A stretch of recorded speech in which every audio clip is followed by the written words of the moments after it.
tutup dengan plastik tersebut agar tidak terkena cahaya dari luar ya teman-teman. Nah nanti minimal 2 lah, takutnya plastik pertama robek, keduanya buat nutupin, atau nanti jadi nggak ketutup semua, nanti bisa ditambahin lagi. Kalau itu plastik besar warna hitam 70 cm, kemudian ada juga plastik ukuran 20 cm, bawa 2 juga deh. Pasti ukuran 20 cm minimal 2 juga, nanti untuk menutup labu ukur nih.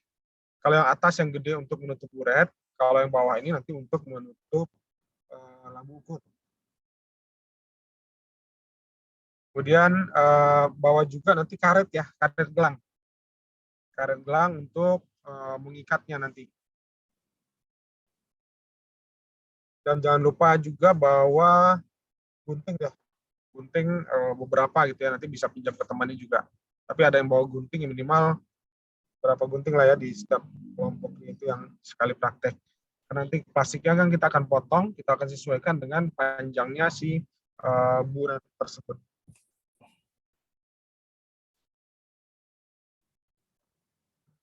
Oke, itu sejauh ini clear teman-teman? Jadi ada alat yang dibawa, tapi untuk Permangano ini nanti teman-teman bawanya nanti di pertemuan ketiga. Awalnya kami, saya, Pak Arifin, dan juga Pak Tria, pengennya sih dalam 1 kali praktikum itu langsung 3 ya. 3-tiganya kita praktekin nih ya Pak Tria ya.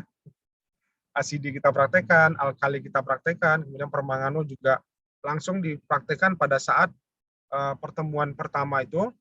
Pertemuan kedua nanti mungkin ganti kelompok gitu ya, ketiga juga seperti itu. Tapi ternyata di persiapan untuk larut tambahku primer, untuk larut tambahku sekunder, kalau disediakan langsung untuk 3 ini, di laborannya agak kesulitan. Karena di D3 pun mereka lakukan ya minggu pertama ACD, kedua alkali, ketiga Permangano, tidak semuanya langsung kita praktekkan gitu. Jadi kita mengikuti sehingga minggu depan prakteknya itu kita adalah acidimetri. Kemudian minggu kedua setelah minggu depan itu adalah alkali, selanjutnya permanganometri. Gitu ya. Oke. Itu teman-teman ada pertanyaan? Bapak, kan Ya. kelompok satu kelas dibagi 2 kelompok, dibagi 2 ya Pak ya, 15 Ya. dan 14. Itu misalnya kloter A dan kloter B. Minggu depan kan kloter A praktek yang pertama. Terus yang kelompok B-nya online apa gimana tuh Pak? Ya. Plan-nya kita kan kita ada berdua ya, saya ada dengan Pak Arifin atau saya dengan Pak Tria di kelas lain. Itu plan-nya kita akan adakan yang tidak ikut praktikum, kelompok B-nya untuk belajar secara online. Jadi ada yodimetri, itu nanti kita akan bahas via online seperti itu. Itu sedang kita diskusikan juga teknisnya nanti seperti apa ya. Apakah di lab juga nanti kemudian akan Zoom dengan teman-teman yang kelompok B atau seperti apa, supaya nanti tetap yang B ini ada mengikuti gitu ya. Atau bisa jadi di pertemuan kedua atau ketiga nantinya seperti apa. Tapi yang jelas di pertemuan yang besok, kelompok B-nya itu kita akan buat untuk kelas online, iodo dan iodimetri. Gitu, Ara. Tapi kelompok B-nya tetap dapat praktikum yang pertama kan ya Pak? Tetap nanti akan dapat praktikum. Tapi yang B ini nanti akan yang 14 orang berikutnya yaitu ya, kelompok yang keduanya itu akan dapat juga nanti praktikumnya untuk alkalimetri. Makanya nanti silakan dibikin dulu kelompoknya. Di yang pertama ini ya, minggu pertama berarti 15 orang nanti akan ikut acidimetri. Yang B-nya online. Minggu berikutnya yang 14 orang sisanya yang tidak ikut di praktikum sebelumnya, mereka akan ikut di alkalimetri, sisanya online. Nah, nanti di permanganometri, nanti kita akan diskusikan lagi itu seperti apa. Apakah nanti kita ambil random atau 20 orang sekaligus kapasitasnya atau 29, nanti kita akan diskusikan dengan laboran, dilihat dengan kesesuaian atau kesiapan dari reagen yang sudah ada ya. permanganonya sebanyak apa nanti reagen yang akan disiapkan. Kalau bisa nanti kita pengen semuanya dapat. Tapi kalau memang nggak bisa, nanti mungkin kita akan ambil maksimal 20 orang lah untuk sekali praktikum itu. 9 orangnya gimana? Nanti akan ikut kelas online juga. Seperti itu, Ara. Baik, Pak. Terima kasih. Jadi nanti tolong dibuatkan 2 kelompok lah ya, kedua kelompok 15 orang siapa aja, 14 orang siapa aja. Kita bebaskan kepada PJ-nya untuk memilih ya, siapa yang bisa langsung. Karena praktikumnya kita kan berubah waktunya ya teman-teman ya. Tadinya kan di hari Selasa sore, tapi ini kita berubah ke hari Jumat ya, cepat. Gitu. Ada lagi mungkin pertanyaan yang lain? Bapak, ini kan kita yang bikin kelompok kan ya, Pak? Ya. Itu berarti nanti akan report ke Bapak sebelum praktek, atau nggak usah, Pak? Karena nanti di absennya gimana, Pak, kira-kira? Ya, tetap di-report ya, teman-teman ya. Di-report ke kita, ke saya dan Pak Arifin, nanti kirimkan nama-namanya siapa. Nanti untuk absensi, pada saat praktikum kan tetap ada yang satu tetap online, satu offline kan, tetap absensi kita akan masukkan, tetap ada absensinya tetap melalui siap. Berarti bebas ya, Pak? Iya, berarti bebas ya, Pak? Karena kan kadang-kadang teman-teman ada yang bentrok sama kerjanya gitu, Pak. Ya, makanya kita bebaskan ke teman-teman untuk mengatur jadwalnya ya. Minggu depan saya nggak bisa izin nih karena saya harus masuk sore minggu depan misalnya. Saya praktikumnya di minggu depannya lagi dong, minggu depan saya lain aja.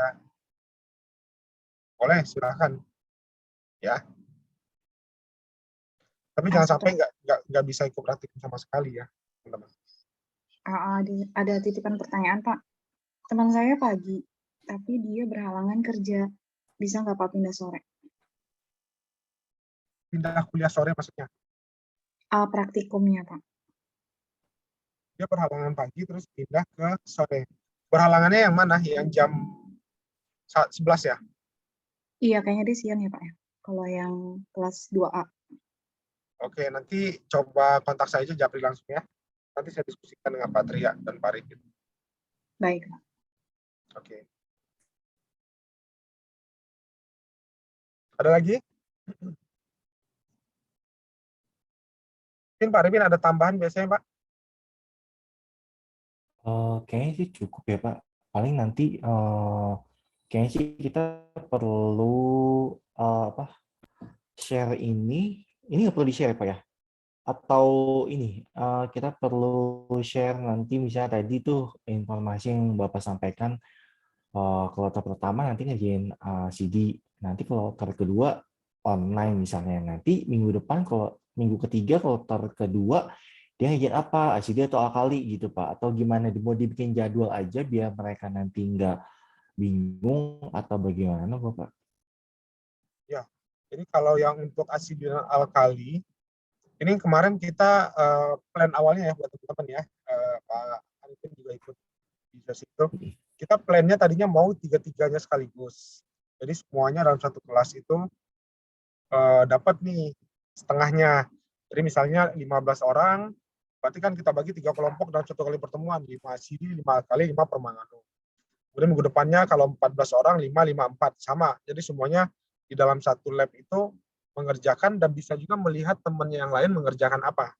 Jadi asidi juga bisa belajar sekalian permangano, alkali belajar juga permangano, seperti itu. Nah, ternyata akhirnya berubah. Kita tidak jadi dalam satu praktikum itu tiga-tiganya, tapi dalam satu praktikum itu hanya satu asidi aja. Sedangkan kita ada keterbatasan dalam kapasitas lab yang boleh masuk hanya 50% dari kapasitas. Jadi kalau ada 40, kapasitasnya ya 20 orang. Berhubung teman-teman 29, makanya kita bagi dua, ada 15, ada yang 4. 15 orang, yang pertama, jadi dari 1 sampai 15, nanti ikut dulu untuk asidimetri, yang 16 sampai dengan 29, nanti akan kuliah dulu online untuk iodo dan iodimetri. Minggu depannya, dibalik alkalimetri, berarti yang kemarin online ikut kelas offline praktikum alkalimetri, sedangkan sisanya itu nanti online.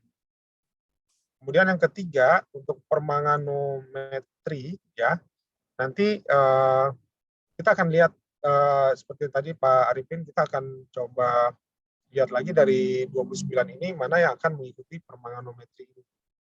Lihat dari kapasitas labnya nanti dan juga melihat dari ketersediaan reagen yang ada nanti Pak.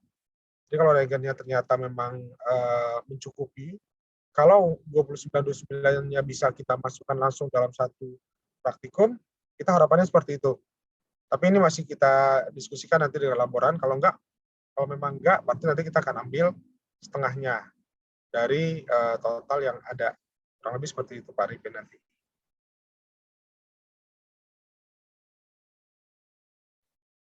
Ya, terima kasih Pak. Maksudnya ini jadi biar mereka jelas nih, nggak bingung karena nanti pasti jatuhnya kalau udah hari A suka pada nanya nih Pak, gitu. Ya, Biasanya kayak betul. gitu. Jadi biar lebih enak mereka tuh punya terjadwal untuk yang oh ya kloter pertama di minggu pertama nanti yang ininya dia alkali misalnya kayak gitu yang tadi gue sampaikan.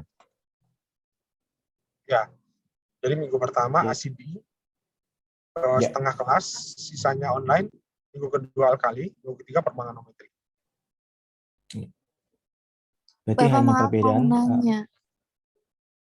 Ya, silakan Ara. Ya, Pak. Jadi kan minggu depan 15 orang nih Pak. Kita dibagi kelompok lagi Pak. Maksudnya per meja praktek nanti 5 orang apa gimana Pak? 15 orang itu kita akan ikutkan semuanya di praktikum membahas asidimetri. Berarti nggak dibagi lagi kan ya Pak? Nggak satu meja 5 orang kan ya Pak? Oh, Soalnya, enggak. oh enggak. Berarti seorang-seorang Pak prakteknya. Setiap orang akan mengerjakan praktikumnya sendiri-sendiri. Baik Pak, terima kasih. Jadi ada buret ada tersedia 15, corong ada 15, lalu ukur juga sesuai dengan kebutuhan, flash baker. Jadi masing-masing melakukan filtrasi, melakukan penambah indikator sendiri sampai nanti melihat titik akhir filtrasi sendiri, termasuk menghitung sendiri berapa atau melakukan sendiri untuk percobaannya.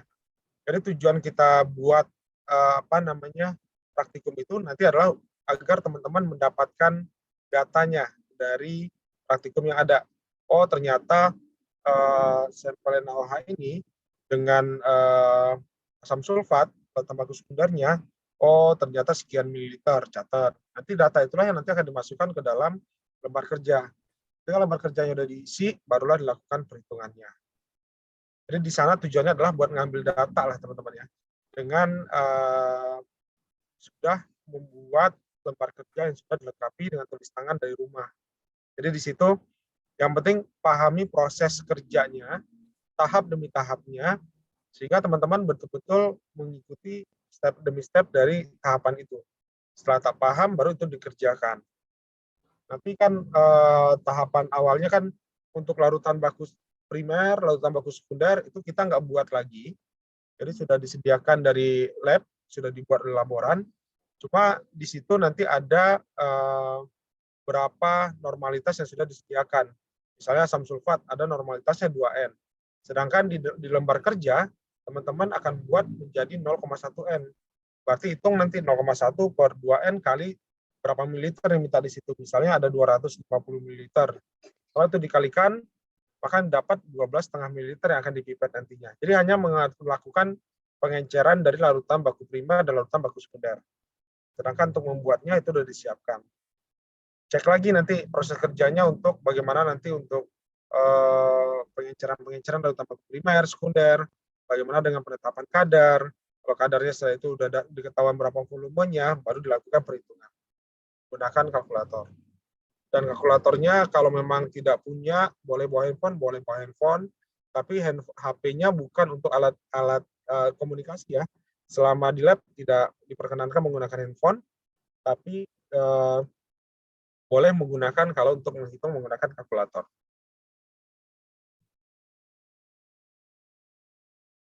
Oke, gitu ada lagi teman-teman? Mungkin Pak Arifin ada tambahan lagi, Pak?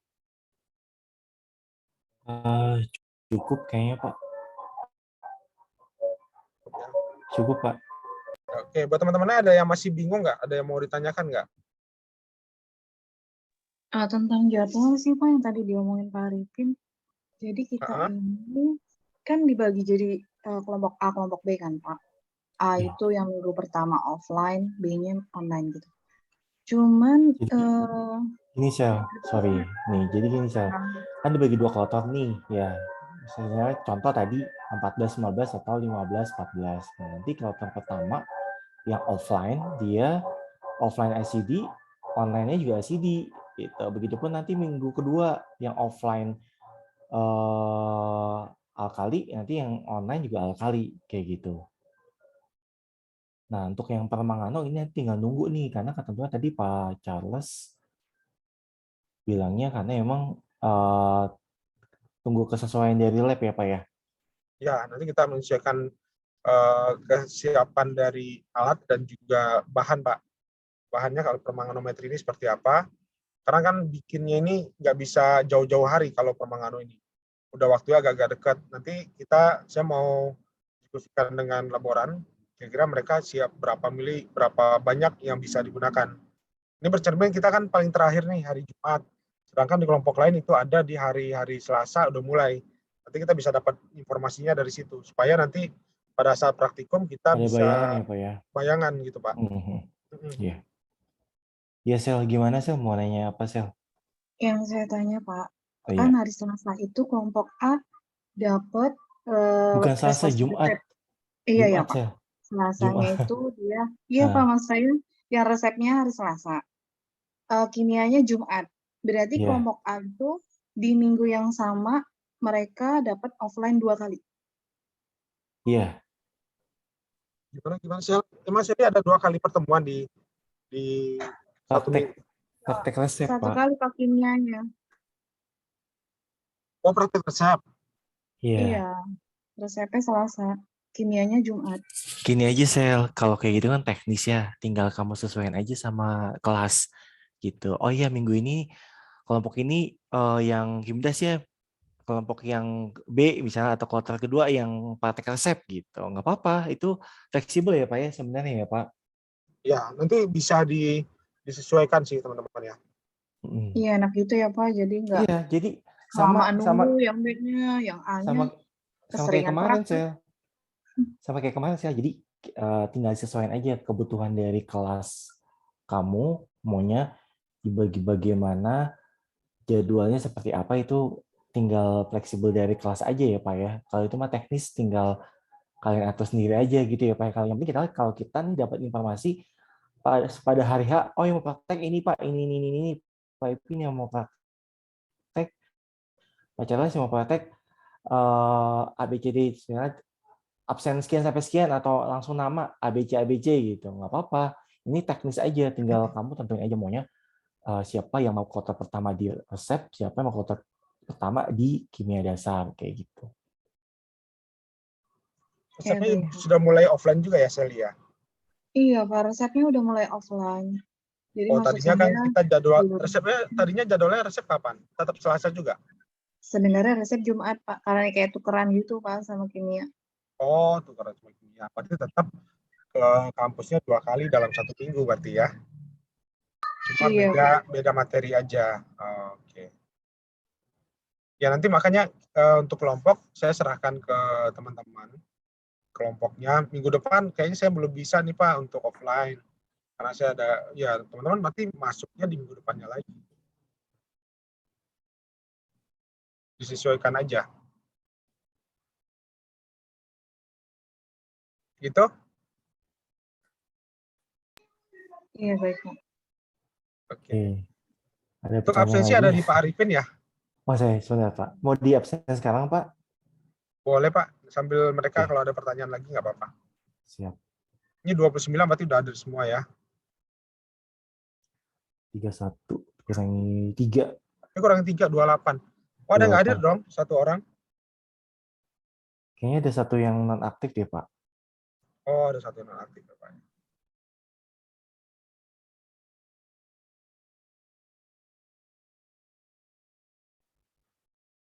Ade Sukma nih kayaknya.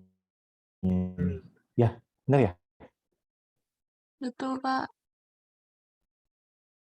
Oke, jadi lengkap ya. Aduh, ini kan 31 kurangi 3, 28. 28 di absen, 30 kurangi 1, 29. Satu lagi siapa ya? Panggil aja deh.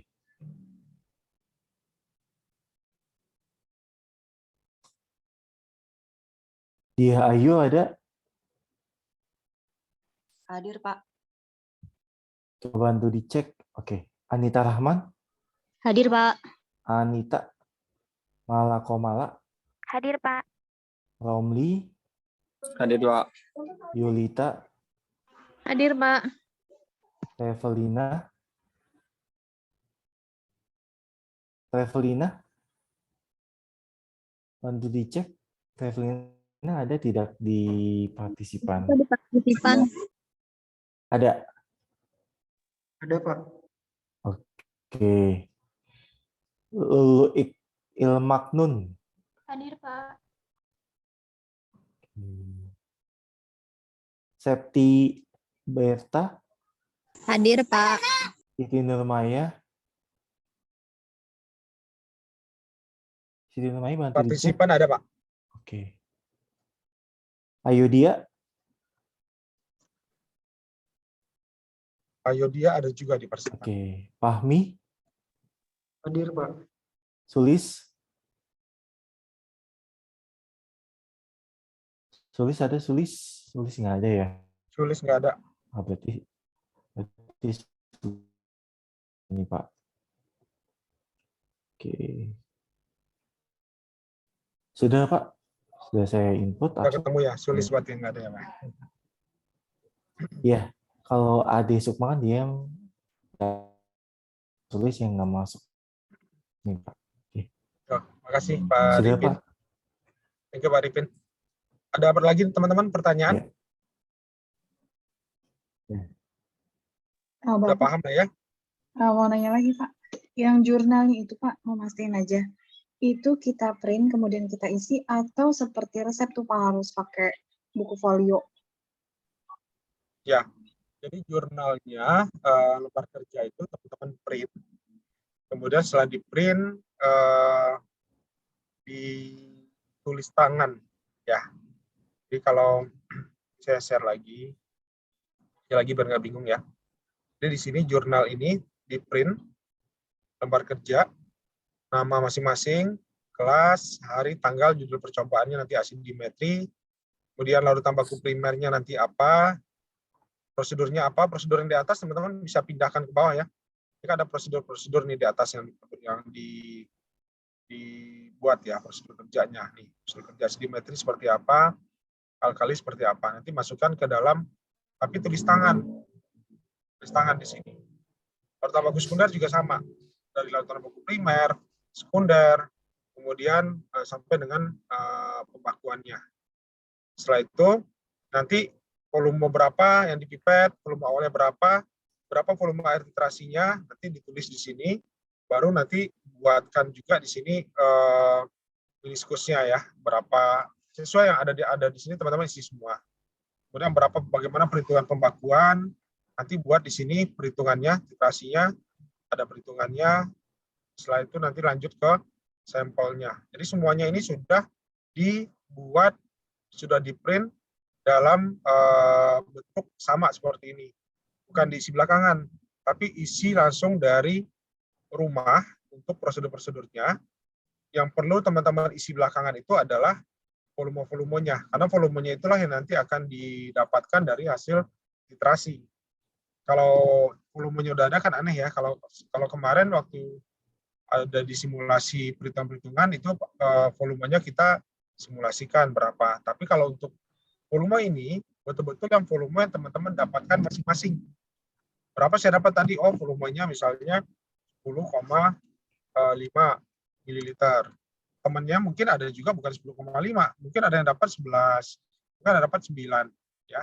Beda-beda, bisa sama yang didapatkan. Inilah yang nanti akan diisi belakangan, tulis tangan juga. Tapi prosedur dan semua yang di atas pembakuannya itu sudah dibuat dalam tulis tangan, dibawa pada saat praktikum, dan itu sudah lengkap.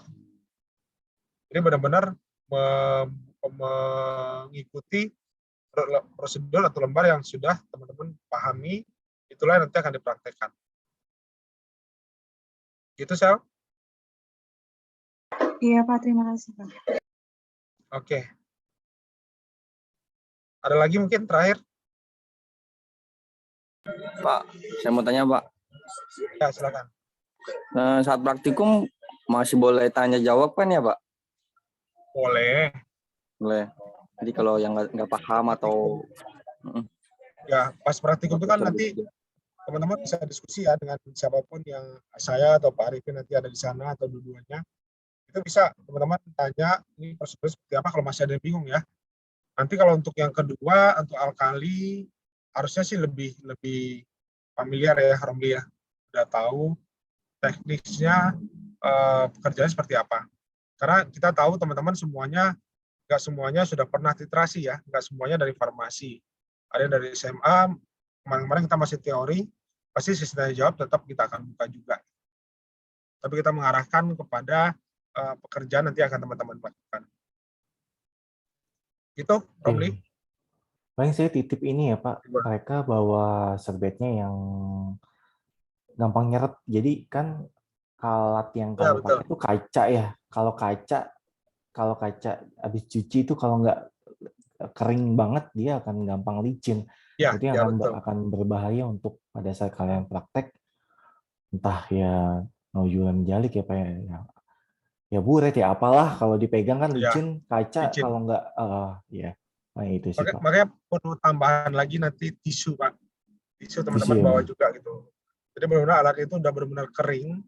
Nanti baru kalau serbet itu kita selain buat ngelap juga untuk sebagai barrier ya antara murid dengan meja labnya ya Pak. Iya Pak. Oke, gitu. Ada lagi? Cukup teman-teman? Ada yang ingin tanyakan lagi? Pak, mau tanya, Fahmi ya silakan. Sidik jari mau nanya nih. kalau kapasitas lab IKIVA itu 20 orang Kak, Pak, 50% ya? Kapasitas labnya 40. Tapi kalau kita masih gunakan separuh 50% ya, jadi ada 20. Berarti kalau misalkan dari yang kloter 2 pindah ke kloter 1 tuh Pak, agak banyak di kloter 1-nya nggak apa-apa. Nanti tidak lebih dari 20 ya Pak? Kalau pembagiannya tetap kita sesuaikan dengan jumlah kelas aja. Kalau kelasnya 29 ya biar nggak biar separuh-separuh ya 15-14 lah. Tapi ada juga kelas kemarin itu 19 orang satu kelas, kita nggak bagi lagi 10 dan 9. Langsung aja masuk Langsung semua. ya Pak ya. Langsung semua Pak. Jadi kalau seperti ini ya masih ada 15 dan 14 kita masih bagi 2. Jadi mungkin yang menjadi pertanyaan Tommy, Fahmi itu adalah jadi di kloter 2 dia nggak bisa, tapi dia masuk ke kloter 1 Pak. Jadi lebih jumlahnya dari yang karena sebetulnya kapasitasnya kan 20 ya gitu kan Pak. Maksimal ya Pak ya. Jadi masih bisa gitu kan Pak maksudnya. Ya Pak, jadi kalau misalkan mau tukeran itu kita harus cari pengganti atau nggak apa-apa? Yang penting kita konfirmasi aja. Makanya ditetapkan dari awal siapa yang bisa di minggu depan udah fix bisa, biar nggak ketukar lagi. Nanti kita udah siapkan plus minus lah ya, 15 ternyata 16 nih masih oke lah. Tiba-tiba banyak banget sampai 25, 20 lebih. Semuanya pengen di minggu depan gitu. Itu kan sporadis belakangan ya, tiba-tiba jumlahnya akan nambah. Kita pengennya benar-benar dari awal tuh udah fix berapa orangnya sehingga nanti karena kaitannya sama ini sih ya Pak, sama alat-alat ya Pak ya. Menyiapkan alatnya. Alat-alat sama nanti data teman-teman saya akan kirimkan ke laborat. Jadi pas datang itu mereka udah keluarkan bulatnya sekian. Tiba-tiba numpuk semua. Ya Pak ya, sama LBS LBP-nya ya. Jadi kan mereka juga ya, ngitung ya Pak ya. Betul, mereka akan siapkan jumlahnya sesuai dengan yang kapasitas berapa orang yang akan hadir. Gitu Fahmi. Jadi saringannya bukan pada saat di waktu-waktu udah mepet ya, tapi sebelumnya itu sudah di dulu disiapkan berapa jumlah orangnya yang nanti akan ikut dan udah fix gitu. Ya baik Pak, makasih Pak. Ya, Fahmi.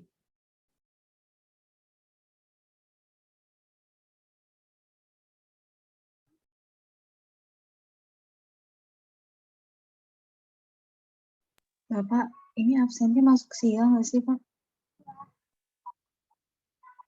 Sini masuk karena yang offline dan online pun tetap di absen ya Pak ya.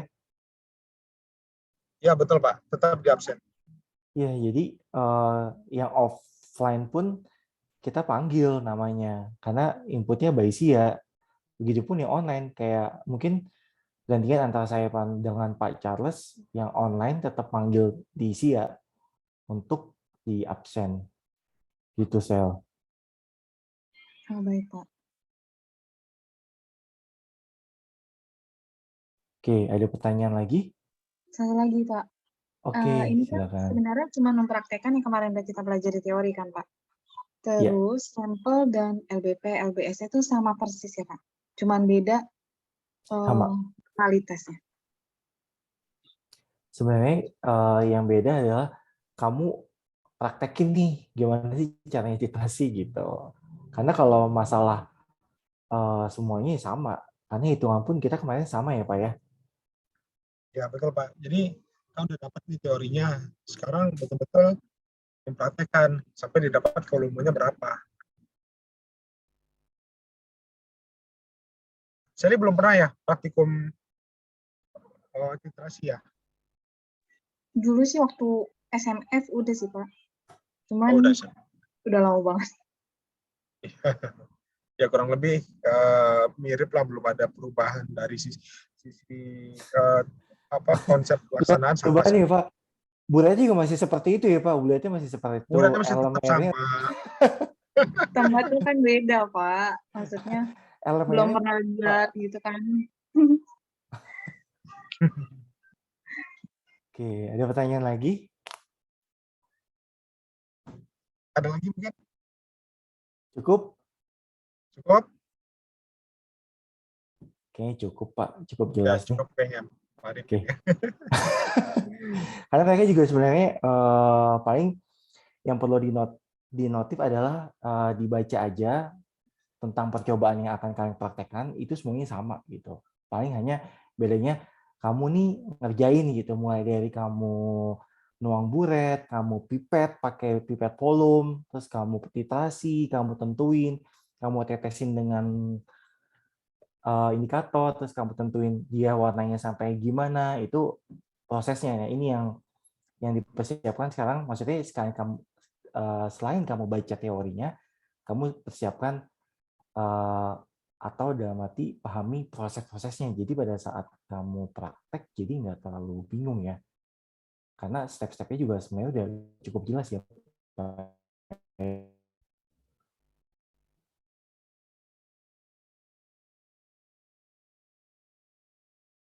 Oke, paling itu aja. Ada pertanyaan lagi? Pak Charles, mau ditambahin? Ada cukup, Pak? Cukup, Pak. Kalau dengar yang bertanya. Nanti paling Itu. Di praktikumnya nanti kita jelaskan lagi nanti pada saat awal.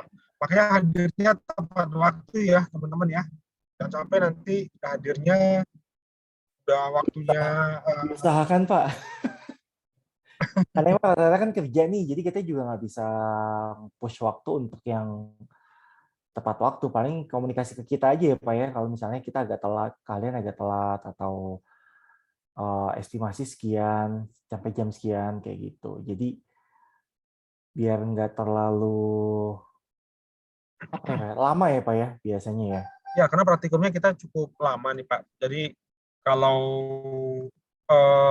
makan waktu sampai dengan 2,5-2 jam lebih, datangnya udah jam 5, ya orang lain udah selesai, dia masih ada di lab. Kan biar disesuaikan waktunya buat teman-teman. Oke. Ada pertanyaan lagi? Cukup? Cukup Pak, kita tutup Cukup, aja Pak kelasnya. cukup, boleh Pak. Ya. Tutup Pak. Baik, saya atas nama pribadi dan atas nama Pak Charles mengucapkan terima kasih. Mohon maaf sebelum dan sudahnya. Selamat sore, salam sejahtera, salam sehat untuk kita semua. Wassalamualaikum warahmatullahi wabarakatuh. Terima kasih Pak Charles. Terima kasih Pak Arifin. Waalaikumsalam Terima warahmatullahi kasih. wabarakatuh. Terima kasih, Yo, Kak. Assalamualaikum. Izin live ya.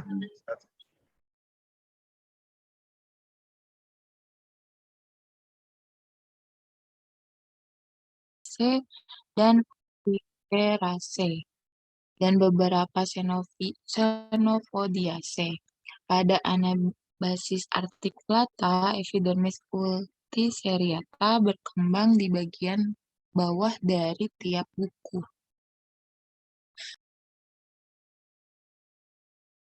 Pada spermatophyta, epidermis terdiri atas lapis sel tunggal, namun pada tumbuhan tertentu mempunyai beberapa lapisan sel yang secara morfologi berbeda dengan jaringan dasar di bagian dalam dan ditemukan di sebelah dalam lapisan permukaan. Ini mungkin berkembang secara ontogeni dari jaringan meristem yang berbeda, yaitu jaring meristem jaringan dasar disebut dengan hipodermis atau hipoderm, dan yang berasal dari protoderm menjadi epidermis multiseriata. Epidermis berlapis banyak merupakan hasil dari pembelahan periklin sel protoderm. Pembelahan relatif tertunda dan terjadi pada tahap ontogeni akhir, misalnya pada daun Ficus elastica, epidermis masih merupakan lapisan tunggal sampai tahap daun mulai meluas di dalam kuncup dan stipula dilepaskan. Epidermis multiseriata terjadi di dalam Moraceae, spesies tertentu dari Begoniaceae dan Viperaceae dan beberapa Xenopodiaceae, dan pada anabasis articulata, epidermis multiseriata berkembang di bagian bawah dari tiap buku. Oke, Vi, mau dilanjut atau mau dioper, Vi? Dioper dulu kayak Pak, biar pada dapat. Boleh, silakan. Siapa yang available, Vi? Kayaknya Bang Romli Pak, dia lagi on cam. Oke, Rom. Ayo Rom, lanjut Rom.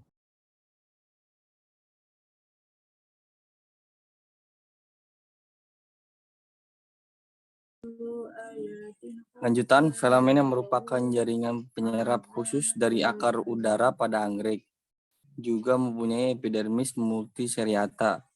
Sel lapisan dalam epidermis berlapis banyak pada daun, berfungsi sebagai jaringan penyimpan air. Berbagai sel epidermis dapat dibedakan dalam tumbuhan yang berbeda.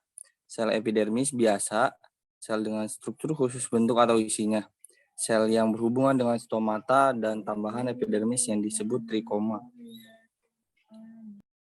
Oke, filament yang merupakan jaringan penyerap khusus dari akar udara pada anggrek juga mempunyai epidermis multiseriata. Sel lapisan dalam epidermis berlapis banyak pada daun berfungsi sebagai jaringan penyimpan air. Berbagai sel epidermis dapat dibedakan dalam tumbuhan yang berbeda. Sel epidermis biasa, sel dengan struktur khusus bentuk atau isinya, sel yang berhubungan dengan stomata, dan tambahan epidermis yang disebut dengan trikoma. Oke. Nah, ini bisa kalian lihat contoh dari penampang daun Ficus elastica yang mempunyai multi epidermis seriata dan sebuah sistolik dalam litosit. Oke, lanjut Tom. Sel epidermis biasa beragam bentuk, ukuran, dan susunannya, tetapi biasanya tersusun rapat, membentuk lapisan padat, dan tidak ada ruang antar sel. Pada epidermis petala, sering kali terdapat ruang udara yang ditutupi kutikula. Banyak sel epidermis yang berbentuk tabung pada batang dan terutama daun monokotil. Sel epidermisnya memanjang pada epidermis biji-bijian tertentu, leguminosae dan punika. Selnya relatif sangat panjang ke arah menjari dan berbentuk batang. Pada tumbuhan tertentu, misalnya Aloe cristava, sel epidermis tampak heksagonal pada penampang melintangnya, tetapi sebenarnya polihedral. Dinding luar sel epidermis daun tertentu dan petala membentuk papila. Menurut Haberland, Tahun 1918, papila berfungsi mengumpulkan sinar yang terbatas bagi tumbuhan yang tumbuh di tempat teduh. Oke, berikutnya adalah bentuk, ukuran, dan susunan dari epidermis. Sel epidermis biasanya beragam bentuk, ukuran, dan susunannya, tetapi biasanya tersusun rapat membentuk lapisan padat dan tidak ada ruang antar sel. Pada epidermis petala, sering kali terdapat ruang udara yang ditutupi dengan kutikula. Banyak sel epidermis yang berbentuk tabung pada batang dan terutama daun monokotil, sel epidermisnya memanjang. Pada epidermis biji-bijian tertentu seperti Leguminosae dan Punica, selnya relatif sangat panjang ke arah menjari dan berbentuk batang. Pada tumbuhan tertentu, misalnya Aloe cristata, sel epidermis tampak heksagonal pada penampang melintangnya tetapi sebenarnya polihedral. Dinding luar sel epidermis, daun tertentu, dan petala membentuk papila yang menurut Haberland, papila berfungsi mengumpulkan sinar yang terbatas bagi tumbuhan yang tumbuh di tempat teduh. Oke, lanjutannya. Silakan, Rom. Lanjut, Rom. Baik, Pak. Dinding sel epidermis tebalnya berbeda-beda. Ada yang berdinding tipis, ada yang tebal, dan ada yang dinding periklinnya lebih tebal daripada dinding antiklin. Pada biji, sisik, dan helai daun tertentu, misalnya helai daun konifer, dinding sel epidermis sangat tebal dan berlignin. Pada tangkai daun dan epikotil, beberapa tumbuhan, dinding periklinnya lebih tebal daripada dinding antiklin yang terdiri atas lamela dengan mikro serabut selulosa berselang-seling, paralel atau melintang terhadap sumbu memanjang sel. Susunan serabut mirip dengan kolenkim dinding sel. Lanjutannya dari bentuk, ukuran, dan susunan epidermis. Dinding sel epidermis tebalnya berbeda-beda. Ada yang tipis dan ada yang tebal, dan ada yang tidak, dan ada yang dinding periklinnya lebih tebal daripada dinding antiklin. Pada biji salak, sisik, dan helai daun tertentu, misalnya helai daun konifer, dinding sel epidermis sangat tebal dan berlignin. Pada tangkai daun dan epikotil, beberapa tumbuhan, dinding periklinnya lebih tebal daripada dinding antiklin, yang terdiri atas lamela dengan mikroserabut selulosa berselang-seling, paralel, atau melintang terhadap sumbu memanjang sel. Susunan serabut mirip dengan kolenkim dinding sel. Oke. Boleh dilanjut, boleh dioper, Rom. Kasih Pak. Sally, oke. Boleh, Sel? Bisa nggak, Sel? Bisa, Pak. Noktah primer dan plasmodesmata seringkali ditemukan pada dinding menjari dan dinding dalam sel epidermis. Pada sel epidermis, organ aerial terdapat ikatan ruang antar serabut khusus, terutama pada dinding luarnya. Ikatan ruang dalam dinding selulosa ini disebut ektodesmata, yang dapat ditunjukkan dengan reagen khusus. Pada penampang melintang dinding, strukturnya berbentuk benang, pita, atau kerucut. Biasanya berbentuk seperti jamur.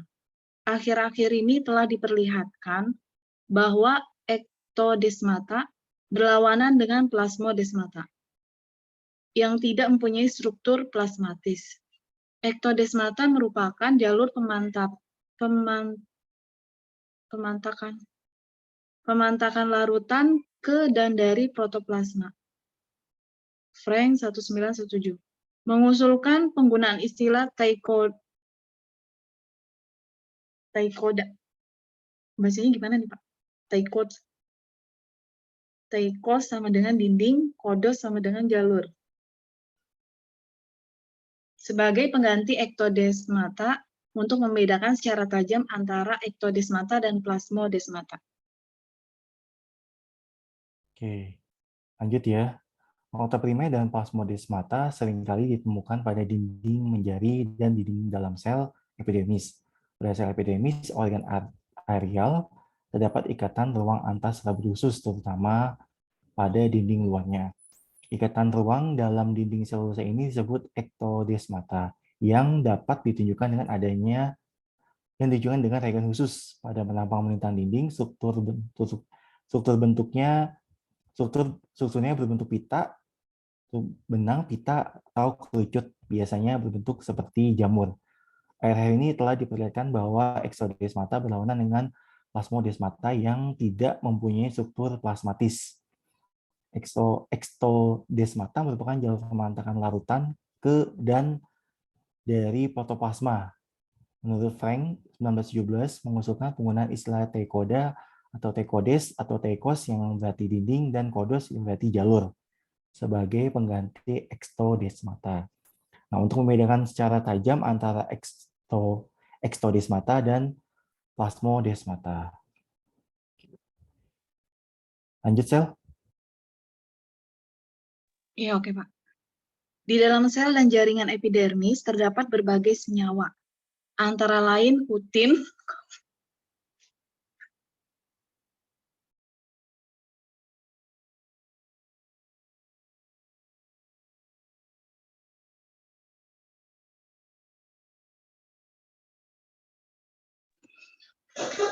lilin, garam, lignin, getah, dan senyawa-senyawa lainnya. Senyawa-senyawa tersebut terdapat pada tumbuhan-tumbuhan tertentu dengan komposisi dan letak yang berbeda-beda untuk masing-masing tumbuhan. Oke, kita lanjut ke senyawa-senyawa dalam epidermis.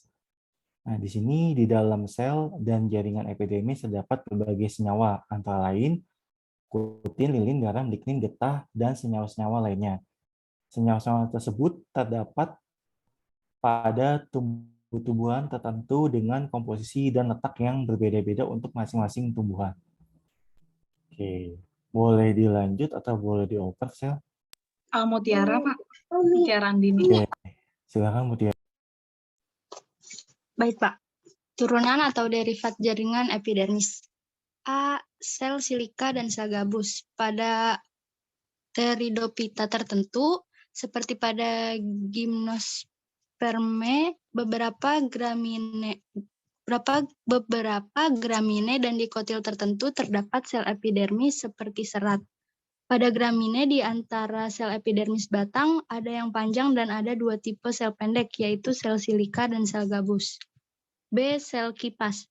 Pada epidermis daun gramine ada banyak monokotil lain, kecuali Helobiaceae terdapat sel kipas. Sel ini lebih besar daripada sel epidermis biasa, mempunyai dinding tipis dan vakuola besar. Pada penampang melintang daun, sel ini tampak seperti kipas dengan sel terbesar di bagian tengah.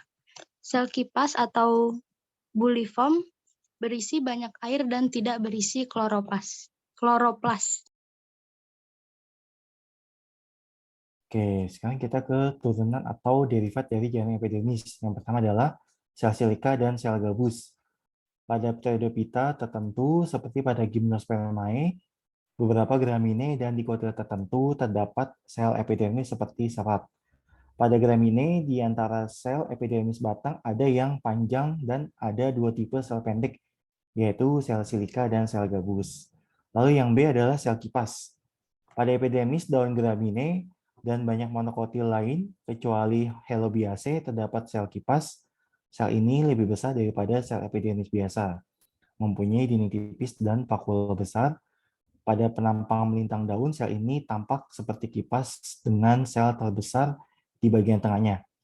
Sel kipas atau bulliform berisi banyak air dan tidak berisi kloroplas. Oke, lanjut Mutiara. Ya, Pak. Selanjutnya C, ada litosit. Litosit adalah sel yang dindingnya mengalami penebalan secara sentripetal. Penebalan tersebut mengandung pektin, selulosa, dan Ca-karbonat. Penebalan disebut sistolit. Litosit terdapat pada Acanthaceae, Moraceae, Urticaceae, dan Cucurbitaceae. Misalnya litosit pada sel epidermis atas daun karet atau Ficus elastica. Yang D, sel mirosin. Pada Cruciferae, sel mirosin seringkali terdapat di dalam epidermis. Sel ini merupakan sel kelenjar yang besar, berisi enzim mirosin berwarna merah dengan tesmilon dan berwarna violet dengan larutan orsein dan HCl pekat. Sel idioblas yang besar berisi getah terdapat dalam epidermis Litraceae. Oke, yang C adalah litrosit. Litrosit adalah sel yang dindingnya mengalami penebalan secara sentripetal. Penebalan tersebut mengandung pektin, selulosa, dan Ca karbonat. Penebalan disebut dengan sistolit. Litrosit terdapat pada akantase, morase, utikase, dan kukurbitase. Misalnya litrosit pada sel epidermis atas daun karet atau Ficus elastica. Yang D, sel merosin. Pada Cruciferae, sel merosin seringkali terdapat di dalam epidermis. Sel ini merupakan sel kelenjar yang besar berisi enzim merosin, berwarna cerah dengan tes milon dan berwarna violet dengan larutan orchein dan hasil pekat. Sel I12 yang besar berisi getah terdapat pada epidermis litraceae. Oke. Lanjut, Mutiara. Lanjut, Pak. Yang E ada sel penutup atau stomata. Pada epidermis terdapat lubang kecil yang dibatasi oleh dua sel khusus yang disebut sel penutup. Sel penutup dengan lubangnya disebut stoma atau stomata. Pada beberapa tumbuhan, stoma ada yang mempunyai sel tetangga. Sel ini secara morfologi berbeda dari sel epidermis lain, yaitu terdiri atas dua atau lebih sel tetangga yang mengelilingi sel penutup yang tampaknya berhubungan secara fungsi. Stomata dengan sel tetangga disebut stomata aparatus atau stomata kompleks. Sel tetangga biasanya berkembang dari sel protoderm yang berdekatan dengan sel induk stoma, tetapi dapat juga berkembang dari saudara sel induk berdasarkan hubungan ontogeni antara sel penutup dan sel tetangga. Stomata dapat dibedakan menjadi 3.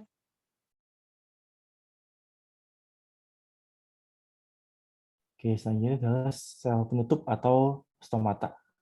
Pada epidermis terdapat lubang kecil yang dibatasi oleh kedua sel khusus atau dua sel khusus yang disebut dengan sel penutup. Sel penutup dengan lubangnya disebut dengan stoma atau stomata. Pada beberapa tumbuhan stomata ada yang mempunyai sel tetangga. Sel ini secara morfologi berbeda dari sel epidermis lain, yaitu terdiri dari dua atau lebih sel tetangga yang mengelilingi sel penutup yang tampaknya berhubungan secara fungsi. Stomata dengan sel tetangga disebut dengan stomata aparatus atau stomata kompleks. Sel tetangga biasanya berkembang dari sel protoderm yang berdekatan dengan sel induk stomata, tetapi dapat juga berkembang dari saudara sel induk berdasarkan hubungan ontogeni antara sel penutup dan sel tetangga, maka stomata dapat dibedakan menjadi 3. Oke, berikut adalah ini ya, beda dari yang disebut berdasarkan hubungan ontogeni antara sel penutup dengan sel tetangga, stomata dibedakan menjadi 3. Oke, lanjut. Mutiara mau dilanjut atau mau dioper? Oper aja ya, Pak. Boleh, silakan. Ke Kamaya, Siti Nurmaya. Oke, silakan Siti Nurmaya. Baik, Pak. Lanjutan, yang pertama stomata mesogen. Sel tetangga yang mempunyai asal-usul sama dengan sel penutup.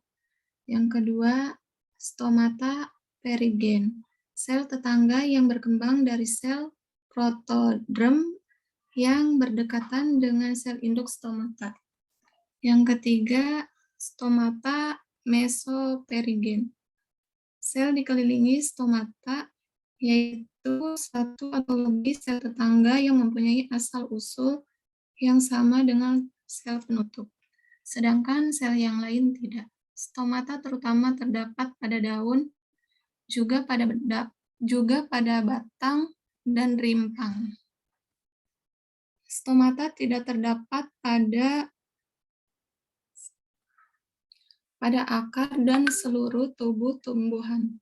Parasit yang tidak mengandung klorofil, seperti mototropa dan neotia. Pada Orobanche, stomata terdapat pada batang meskipun genus ini juga tidak memiliki klorofil. Stomata terdapat pada tumbuhan air yang tenggelam, tetapi tidak semuanya. Stomata juga terdapat pada petala, filamen, karpela, dan biji. Atau misalnya pada kolsisum. Tetapi stomata ini biasanya tidak berfungsi.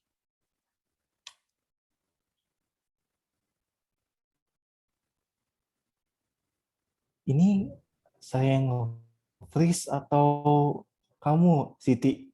Kayaknya jaringan saya ya. Lancar kok Pak Divi. Mayanya yang rada-rada putus-putus, Pak. Oke, lanjut ya. Jadi ini 3 macam stomata. Yang pertama adalah stomata mesogen atau yaitu sel tetangga yang mempunyai asal-usul sama dengan sel penutup. Lalu yang kedua, stomata perigen, sel tetangga yang berkembang dari sel protoderm yang berdekatan dengan sel induk stomata. Lalu yang ketiga, stomata mesoperigen, sel di sekeliling stomata yaitu satu atau lebih sel tetangga yang mempunyai asal-usul yang sama dengan sel penutup, sedangkan sel yang lain tidak. Nah, stomata terutama terdapat pada daun, juga pada batang dan pimpang. Stomata tidak terdapat pada akar dan seluruh tubuh tumbuhan parasit yang tidak mengandung klorofil, seperti Monotropa dan Neotia. Pada Orobanche, stomata terdapat pada batang meskipun genus ini juga tidak mempunyai klorofil. Stomata terdapat pada tumbuhan air yang tenggelam tetapi tidak semuanya. Stomata juga terdapat pada petala, filamen, karpela, dan biji, misalnya pada Colchicum, tetapi stomata ini biasanya tidak berfungsi. Oke. Ini contoh gambar skema stomata, lalu penampang melintang stoma alium cepa, kalian bisa lihat sendiri ya. Kita lanjut. Izin off dulu 5 menit ya, Ajan. Saya off kamera dulu dan mute. Terima kasih.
Oke, lanjut lagi ya.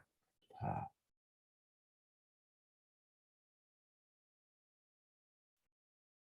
oke, lanjut.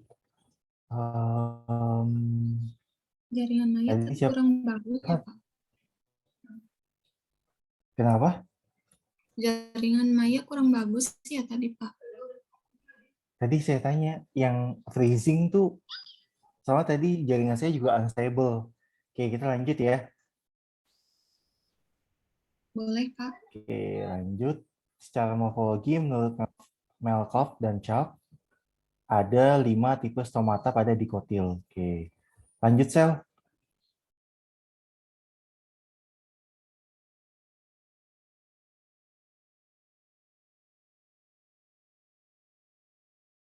Tadi terakhir di Sally ya?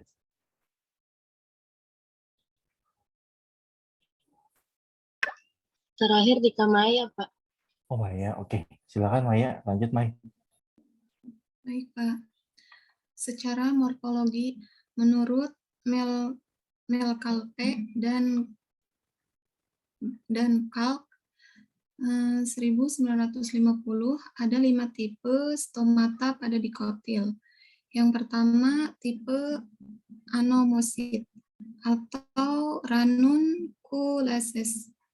Pada tipe anomosit, sel penutup dikelilingi sejumlah sel tertentu yang tidak dapat dibedakan bentuk dan ukurannya dari sel epidermis yang lain. Tipe ini biasanya terdapat pada ranunculaceae, graniaceae, Caparidaceae, Cucurbitaceae, Malvaceae, Tamarisaceae, Scrofulariaceae, dan Papaveraceae. Yang kedua tipe anisosit atau cruciferus. Pada tipe anisosit, sel penutup dikelilingi oleh 3 sel tetangga yang tidak sama ukurannya.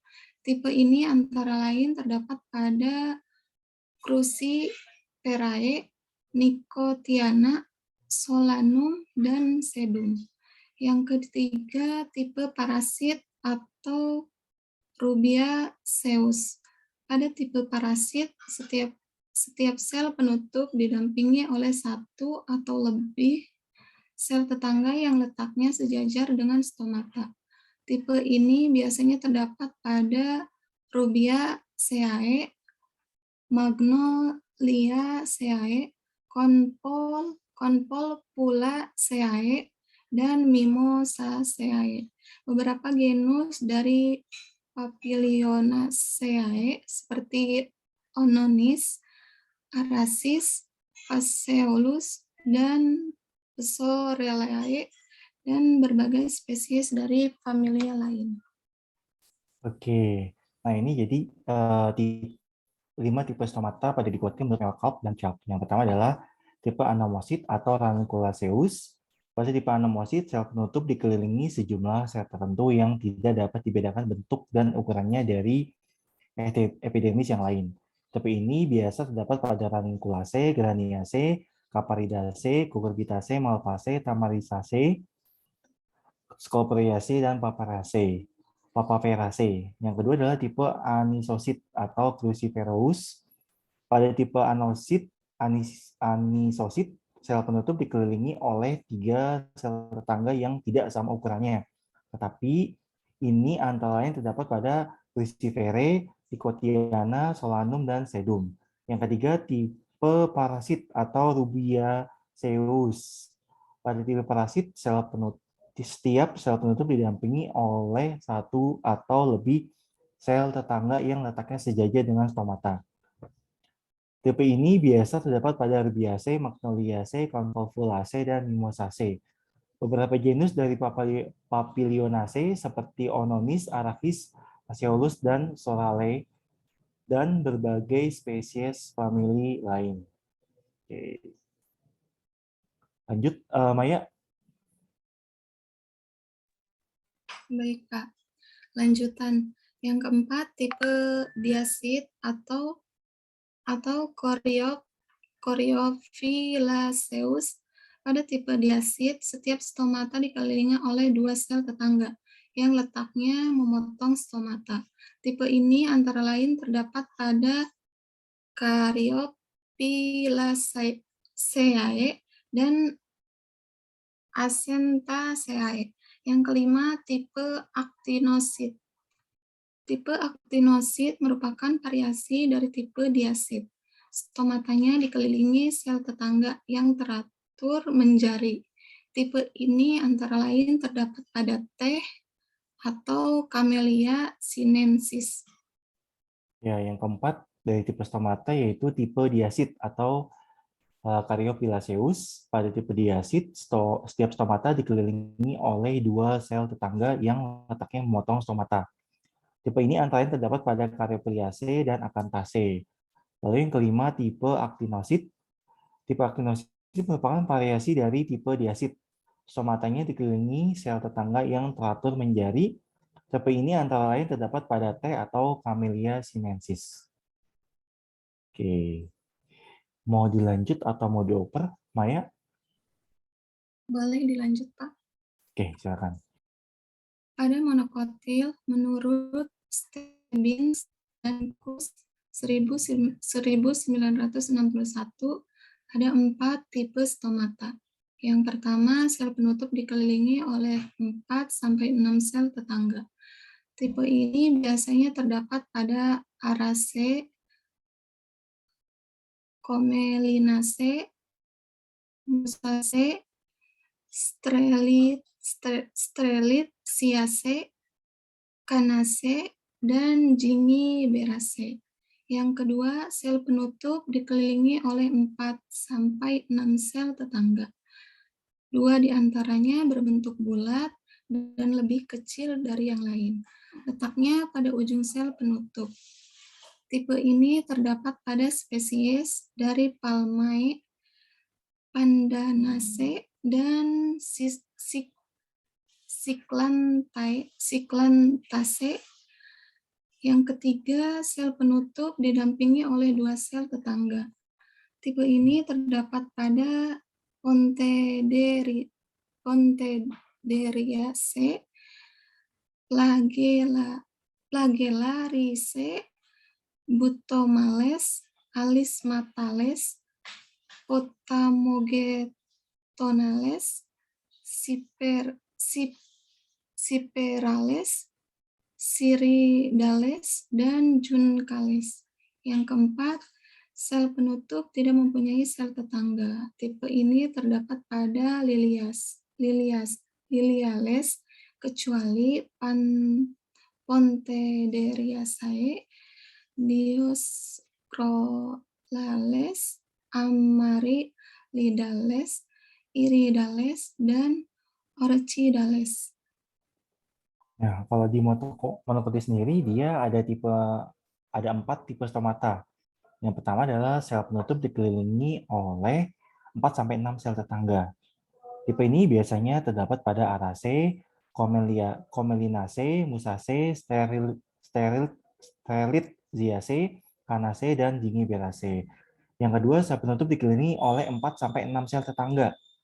2 diantaranya berbentuk bulat dan lebih kecil dari yang lain, terletak pada ujung sel penutup. Tipe ini terdapat pada spesies dari Palmae, Pandanaceae, dan Cyclanthaceae. Lalu yang ketiga, sel penutup didampingi oleh 2 sel tetangga. Tipe ini terdapat pada Pontederiaceae, Flagellariaceae, Butamales, Alismatales, Potamogenales, Cyprales, Syridales, dan Juncales. Lalu yang keempat, sel penutup tidak mempunyai sel tetangga. Tipe ini terdapat pada Liliales kecuali Pontederiaceae, Dioscorales, Amaryllidales, Iridales, dan Orchidales. Nah, ini sebagai tipe stomata, kalian bisa lihat gambarnya. Lalu tikoma. Oke. Maya, mau dilanjut atau mau dioper, Maya? Boleh, Kak, dioper. Oke, silakan. Kamu mau nunjuk siapa? ke Salsa. Salsa, ada Salsa? Ya, Pak. Ya, silakan Salsa. Trikoma. Pada epidermis sering terdapat alat tambahan, baik yang unisel maupun multisel yang disebut trikoma. Trikoma mempunyai struktur yang lebih padat seperti tonjolan, struktur kelenjar, dan duri yang terdiri atas sel epidermis atau jaringan subepidermis, yang disebut emergens. Pada beberapa kasus, Sukar membedakan secara tegas kedua tipe alat tambahan ini tanpa mempelajari ontogeninya. Karena itu, untuk praktisnya di sini digunakan istilah trikoma, baik untuk alat tambahan yang berasal dari sel epidermis maupun dari subepidermis. Sel trikoma ada yang mempunyai dinding sekunder dan kadang-kadang berlignin. Beberapa trikoma dapat kehilangan protoplas hidupnya. Penggunaan trikoma atau rambut dalam taksonomi sudah terkenal. Beberapa familia dapat dengan mudah diidentifikasi dengan adanya tipe trikoma. Trikoma ini penting dalam pengelompokan genus dan spesies. Trikoma dapat dikelompokkan menjadi dua, yaitu trikoma non-glandular atau rambut tak kelenjar dan trikoma glandular atau rambut kelenjar. Oke, selanjutnya adalah trikoma. Pada epidermis sering terdapat alat tambahan baik yang unisel maupun multisel yang disebut dengan trikoma.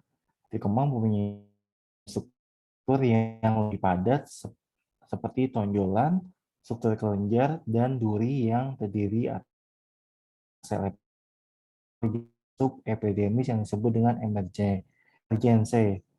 Pada beberapa kasus, Sukar membedakan secara tegas kedua tipe alat tambahan ini tanpa mempelajari ontogeninya. Karena itu, untuk praktisnya di sini digunakan istilah trikoma, baik untuk alat tambahan yang berasal dari sel trikoma, ada yang mempunyai dinding sekunder dan kadang-kadang berlignin. Beberapa trikoma dapat kehilangan protoplas hidupnya. Penggunaan trikoma atau rambut dalam taksonomi sudah terkenal. Beberapa familia terdapat dengan mudah diidentifikasi dengan adanya tipe trikoma. Trikoma ini penting dalam pengelompokan genus dan spesies. Trikoma dapat dikelompokkan menjadi dua, yaitu trikoma non-glandular atau rambut tak kelenjar dan trikoma glandular atau rambut kelenjar. Nah, ini bisa kalian lihat yang gambarnya. Oke, lanjut ke trikoma non-glandular atau trikoma rambut tidak kelenjar atau tidak berkelenjar. Oke, Salsabila, boleh dilanjut? Oke. Trikoma non-glandular dikelompokkan menjadi 4 macam. 1. Trikoma sederhana yang terdiri atas satu sel atau multisel yang uniseriata. Misalnya pada Lauraceae, Moraceae, Tritium, Hordeum, Pelargonium, dan Gossypium. Pada Gossypium, serabut bernilai ekonomi ini merupakan rambut epidermis unisel yang panjangnya mencapai 6 cm dan terdapat pada kulit biji. Kelompok ini meliputi papila dan rambut bergelembung seperti pada Crassulaceae. 2. Trikoma berbentuk sisik, pipih, dan multisel. Ada yang tidak bertangkai atau sessile disebut sisik dan ada yang bertangkai sehingga seperti perisai misalnya pada Olea. 3. Trikoma multisel yang berbentuk seperti bintang seperti pada Styrax atau yang bercabang seperti pada Platanus dan Verbascum. 4. Trikoma kasar berlapis banyak terdapat pada pangkal tangkai Portulaca, Oleraceae, Schizanthus, dan spesies tertentu Compositae. Ya, trikoma non-glandular dibedakan menjadi 4 macam atau dikelompokkan menjadi 4 macam. Yang pertama adalah trikoma sederhana yang terdiri atas satu sel atau multisel yang uniseriata. Misalnya pada Lauraceae, Moraceae, Tritium, Hordeum, Pelargonium, Gossypium. Pada Gossypium, serabut bernilai ekonomi ini merupakan rambut epidermis unisel yang panjangnya mencapai 6 cm. Dan terdapat pada kulit biji. Kelompok ini meliputi papila dan rambut bergelembung seperti pada Crassulaceae. Lalu yang kedua, trikoma berbentuk sisik, pipih, dan multisel. Ada yang tidak bertangkai atau sesil, disebut sisik, dan ada yang bertangkai sehingga seperti perisai, misalnya Olea. Yang ketiga, trikoma multisel yang berbentuk seperti bintang, seperti pada stirat, atau yang bercabang seperti pada platanus dan perbaskum. Lalu yang keempat, trikoma kasar berlapis banyak terdapat pada pangkal tangkai Portulaca oleracea, Schizanthus, dan spesies tertentu Compositae. Oke. Boleh dilanjut? Trikoma glandular. Trikoma glandular terlibat dalam sekresi berbagai senyawa, yaitu larutan garam, madu, terpen, dan polisakarida. Trikoma yang menyekresikan garam ada dua macam bentuknya. Satu, trikoma seperti gelembung yang terdiri di atas sel kelenjar, bagian ujung besar dengan tangkai sempit, terdiri atas satu atau lebih sel, dan sebuah sel basal seperti yang terlihat pada atriplex. Garam disekresikan sitoplasma ke dalam vakuola yang besar. Sel kelenjar ini mengering pada daun yang tua dan garamnya masih terdapat pada permukaan, berupa lapisan yang berwarna putih. Dua, kelenjar multisel yang terdiri atas beberapa sel kelenjar dan sel basal. Ada juga yang mempunyai tangkai, misalnya kelenjar kapur dari Plumbago capensis dan kelenjar garam dari Limonium, Avicennia, dan Tamarix. Kelenjar ini penuh sitoplasma kaya mitokondria, RE, badan Golgi, dan mempunyai banyak struktur pembuluh. Larutan garam aktif disekresikan ke permukaan sel kelenjar melalui lubang pada kutikula penutup sel kelenjar ini.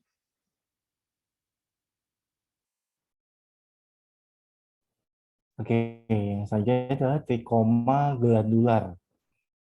Trikoma glandular terlibat dalam sekresi berbagai senyawa, yaitu larutan garam, madu, terpen, dan polisakarida. Trikoma yang menyekresikan garam ada dua macam bentuk. Yang pertama adalah trikoma seperti gelembung yang terdiri atas sel kelenjar. Bagian ujung besar dengan tangkai sempit terdiri atas satu atau lebih sel dan sebuah sel basal seperti yang terlihat pada atriplex. Garam disekresikan sitoplasma ke dalam vakuola yang besar. Sel kelenjar ini mengering pada daun yang tua, dan garamnya masih terdapat pada permukaan berupa lapisan yang berwarna putih. Lalu yang kedua, kelenjar multisel terdiri atas beberapa sel kelenjar dan sel basal. Ada juga yang mempunyai tangkai, misalnya kelenjar kapur dari Plumbago capensis dan kelenjar garam dari Limonium, Avicennia, dan Tamarix.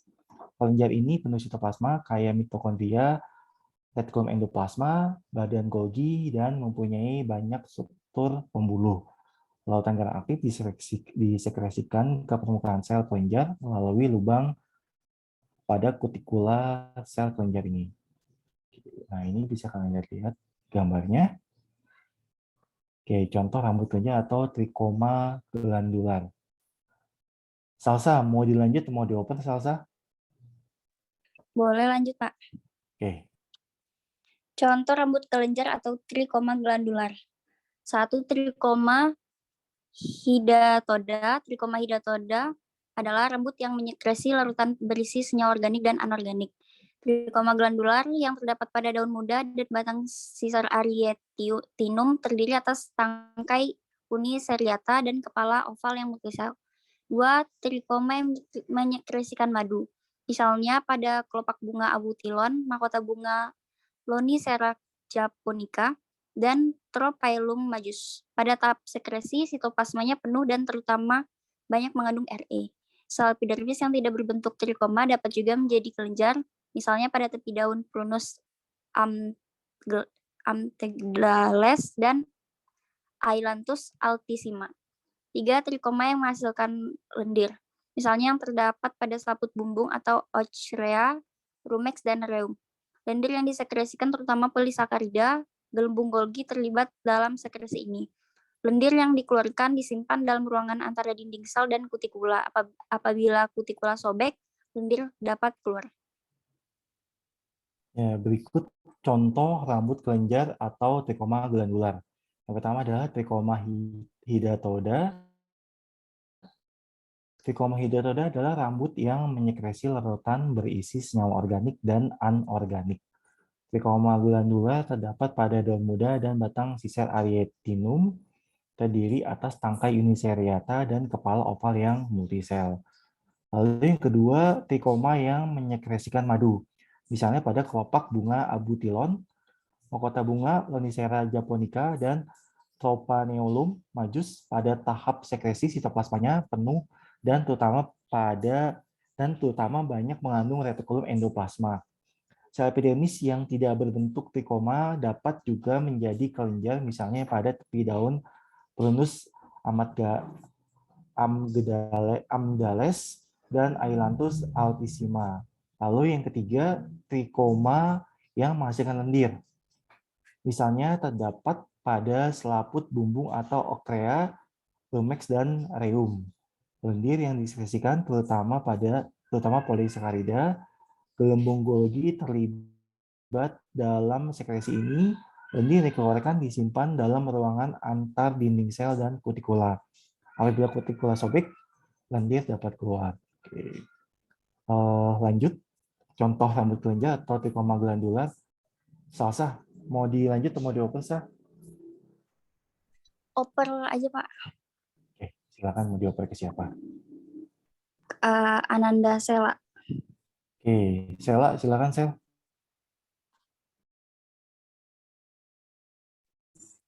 Lanjutan 4. Trikoma yang menyekresikan terpen atau minyak.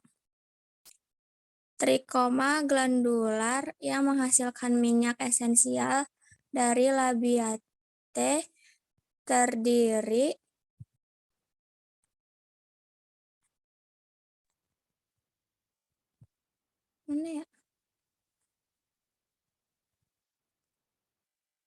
terdiri atas kepala multisel dan sebuah tangkai yang kadang tidak ada. Semua sel di bagian luar dapat menghasilkan sekret berupa senyawa lengket, seringkali merupakan campuran dari terpena dan lendir. Senyawa ini mencapai permukaan kelenjar dengan cepat setelah kutikulanya sobek. Sekresi terjadi secara terus-menerus dalam waktu lama. Kolatera biasanya terdapat pada tunas, tetapi dapat juga ditemukan pada organ lain. 6. Rambut gatal. Rambut gatal urtica merupakan trikoma glandular yang sangat khusus, terdiri atas sel tunggal panjang, bagian dasarnya seperti gelembung, dan bagian ujungnya sempit seperti jarum. Oke, lanjut. Yang keempat adalah trikoma yang menyekresikan terpen atau minyak.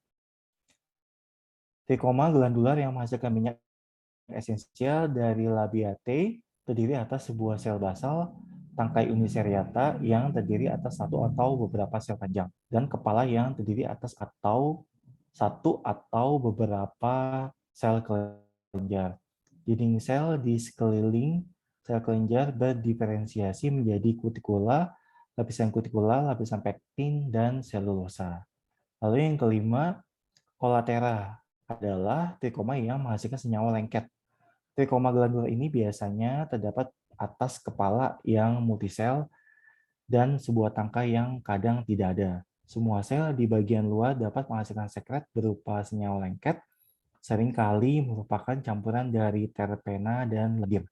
Senyawa ini mencapai permukaan kelenjar dengan cepat setelah kutikulanya sobek. Sekresi terjadi secara terus-menerus dalam waktu lama. Kolatera biasanya terdapat pada tunas, tetapi dapat juga ditemukan pada organ lain. Yang keenam adalah rambut gatal. Rambut gatal urtica merupakan trikoma glandular yang sangat khusus. Terdiri atas sel tunggal panjang, bagian dasarnya seperti gelembung, dan bagian ujungnya sempit seperti jarum. Oke. Sela, lanjut Sel. Lanjut, Pak. Selanjutnya, kebanyakan trikoma glandular mempunyai struktur dinding sebagai berikut. Yang pertama, lapisan dinding bagian dalam terdiri atas tonjolan dengan berbagai bentuk dan rumit, yang berfungsi untuk pengangkutan sekresi melalui dinding ke permukaan kelenjar. 2. penebalan dinding seperti Kaspari. Setiap sel tangkai di bagian basal kelenjar dindingnya mengandung kutin dan atau suberin.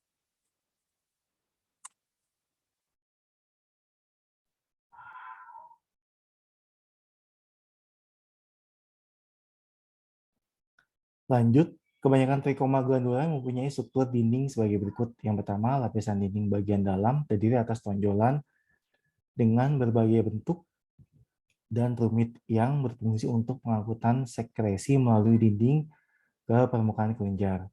Yang kedua, penebalan dinding seperti Kaspari, setiap sel tangkai di bagian basal kelenjar dindingnya mengandung kutin dan atau suberin. Oke, lanjut kita ke jaringan meristem. Oke, Sela lanjut Sel, baca. Selanjutnya, jaringan meristem.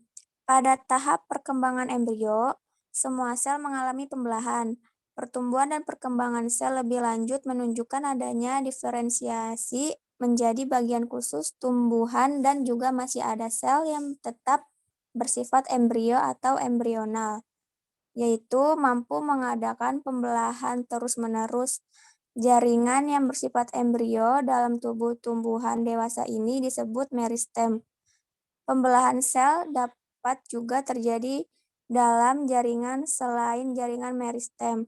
Contohnya, dalam korteks batang muda dan pada perkembangan jaringan pembuluh.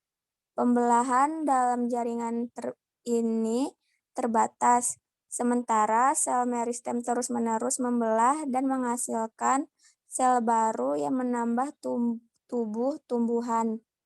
Ada pula meristem yang mengalami masa istirahat sementara, misalnya pada tumbuhan tahunan yang mengalami dormansi pada musim tertentu dan pada kuncup lateral yang mungkin mengalami dormansi selama fase aktif tumbuhan. Ya, berikutnya adalah jaringan meristem. Pada tahap perkembangan embrio, semua sel mengalami pembelahan. Pertumbuhan dan perkembangan sel lebih lanjut menunjukkan adanya diferensiasi menjadi bagian khusus tumbuhan dan juga masih ada sel yang tetap bersifat embrio atau embrional, yaitu mampu mengadakan pembelahan secara terus-menerus. Jaringan bersifat embrio dalam tubuh tumbuhan dewasa ini disebut dengan meristem. Pembelahan sel dapat juga terjadi dalam jaringan selain jaringan meristem, contohnya dalam korteks batang muda dan pada perkembangan jaringan pembuluh. Pembelahan dalam jaringan ini terbatas sementara sel meristem terus-menerus membelah dan menghasilkan sel yang baru yang menambah tubuh tumbuhan. Ada pula meristem yang mengalami masa istirahat sementara, misalnya pada tumbuhan tahunan yang mengalami dormansi pada musim tertentu dan pada kuncup lateral yang mungkin mengalami dormansi selama fase aktif tumbuhan. Oke, lanjut. Sela, kamu boleh lanjut atau boleh dioper, silakan. Dioper aja, Pak. Oke, boleh. Mau dioper ke siapa? Ke Romli. Oke, Romi, silakan Tom. Romi nanti bukannya udah ya? Boleh Pak, nggak apa-apa Pak. Oke, boleh Rom. Maksudnya saya ngoper tuh biar nggak pada ngantuk gitu, Tom. Boleh, Pak? Ya Pak.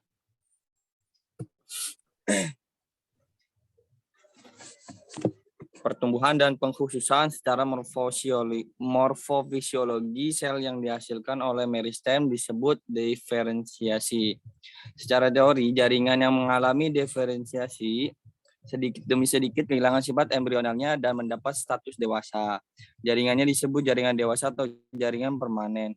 Istilah jaringan permanen hanya dapat digunakan dalam hubungannya dengan sel tertentu yang mengalami diferensiasi tidak bolak-balik. Misalnya unsur pembuluh menjadi tidak berhenti dan selnya mati. Juga trakeida, sel terapis, dan sel gabus.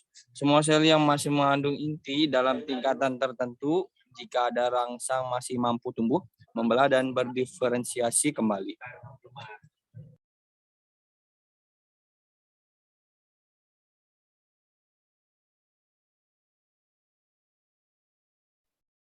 Oke. Pertumbuhan dan pengkhususan morfofisiologi. Sel yang dihasilkan oleh meristem disebut dengan diferensiasi. Secara teori, jaringan yang mengalami diferensiasi sedikit demi sedikit kehilangan sifat embrionalnya dan mendapat status dewasa. Jaringannya disebut jaringan dewasa atau jaringan permanen. Istilah jaringan permanen hanya dapat digunakan dalam hubungannya dengan sel tertentu yang mengalami diferensiasi tidak bolak-balik. Misalnya unsur pembuluh menjadi tidak berinti dan selnya mati, juga takeida, sel tapis, dan sel gabus. Semua sel yang masih mengandung inti dalam tingkatan tertentu, jika ada rangsang, masih mampu tumbuh, membelah, dan berdiferensiasi kembali. Oke, lanjut, Rom. Pengelompokan meristem menurut tempatnya. Yang pertama, meristem pucuk yang terdapat pada bagian pucuk akar dan batang. Yang kedua, meristem interkalar yang terdapat di antara jaringan dewasa, misalnya pada buku Gramineae. Yang ketiga, meristem lateral yang letaknya sejajar dengan permukaan organ, misalnya kambium dan velogen. Oke, selanjutnya adalah pengelompokan meristem menurut tempatnya. Yang pertama adalah meristem pucuk yang terdapat pada bagian pucuk akar dan batang. Lalu yang kedua, meristem interkalar yang terdapat di antara jaringan dewasa, misalnya pada buku Gramineae. Lalu yang ketiga, meristem lateral yang letaknya sejajar dengan permukaan organ, misalnya kambium dan velogen. Oke, selanjutnya adalah pengelompokan meristem menurut asal-usulnya. Rom, boleh Rom?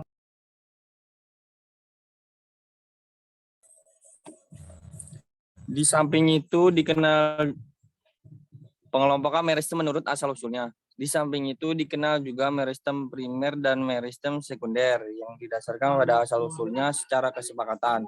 Yang pertama, meristem primer adalah sel yang berkembang secara langsung dari sel bersifat embrio dan tetap bersifat embrio.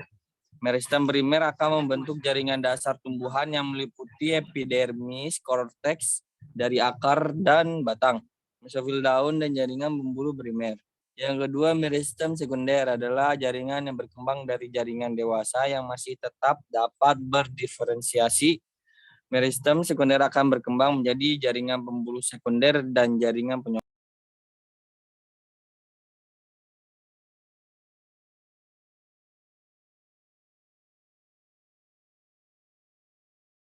Oke, lanjut ya. Sekarang adalah pengelompokan meristem menurut asal-usulnya. Di samping itu dikenal juga meristem primer dan sekunder yang didasarkan pada asal-usulnya. Secara kesepakatan, yaitu pertama adalah meristem primer adalah sel yang berkembang secara langsung dari sel bersifat embrio dan tetap bersifat embrio. Meristem primer akan membentuk jaringan dasar tumbuhan yang meliputi epidermis, korteks dari akar dan batang, mesofil daun, dan jaringan pembuluh primer. Lalu yang kedua, meristem sekunder adalah jaringan yang berkembang dari jaringan dewasa yang masih tetap dapat berdiferensiasi. Meristem sekunder akan berkembang menjadi jaringan pembuluh sekunder dan jaringan penyokong. Sifat sitologi dari meristem. Romli, boleh dilanjut atau mau dioper? Boleh. Dioper aja, Pak. Silakan.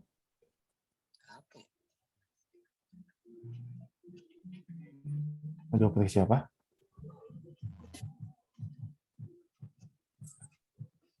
Teguh. Lagi di jalan, maaf Pak. Oke. Romli, yang lain Romli. Iya. Arif. Arif Imtahuroni ada nggak? Arif? Kayaknya tidur, Rom. Waduh. Yang lain, Romli. Ya, Amalia deh. Sri, ayo Sri, coba. Bisa nggak Sri? Bisa, Pak. Oke, silakan. Sifat sitologi meristem. Sel meristem biasanya berdinding tipis, bentuknya lebih isodiametris dibandingkan dengan sel jaringan dewasa, dan relatif dan relatif lebih banyak mengandung protoplasma. Biasanya, protoplas sel meristem tidak mengandung bahan cadangan dan kristal. Hampir semua sel meristem pucuk dari sejumlah besar tumbuhan, khususnya Angiospermae, vakuolanya sangat kecil, tidak dapat dilihat dan tersebar di dalam protoplas. Pada Ptedripita, beberapa sel meristem pucuk mempunyai fokula yang jelas. Sel kambium juga mempunyai banyak vakuola. Ukuran sel meristem beragam. Perbandingan antara ukuran sel dan inti sangat besar. Dinding sel meristem biasanya tipis, tetapi sel tertentu dalam meristem pucuk mempunyai dinding tebal. Dinding menjari sel kambium sangat tebal pada periode tertentu. Oke, lanjut adalah sifat sitologi dari meristem. Sel meristem biasanya berdinding tipis, bentuknya lebih isodiametris dibandingkan dengan sel jaringan dewasa, dan relatif lebih banyak mengandung protoplasma. Biasanya protoplas sel meristem tidak mengandung bahan cadangan dan kristal. Hampir semua sel meristem pucuk dari sejumlah besar tumbuhan, khususnya Angiospermae, vakuolanya sangat kecil dan tidak dapat dilihat dan tersebar di dalam protoplas. Pada periode Pita, beberapa sel meristem pucuk mempunyai vakuola yang jelas. Sel kambium juga mempunyai banyak vakuola. Ukuran sel meristem beragam, perbandingan antara ukuran sel dan inti sangat besar. Dinding sel meristem biasanya tipis, tetapi sel tertentu dalam meristem pucuk mempunyai dinding tebal. Dinding menjari sel kambium sangat tebal pada periode tertentu. Oke. Cukup ya? Nanti kita lanjut lagi minggu depan. Ini ada semua kecuali Sulis ya. Bentar, saya cek. Sulis dan Adik.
Oke, absennya saya sudah input semua.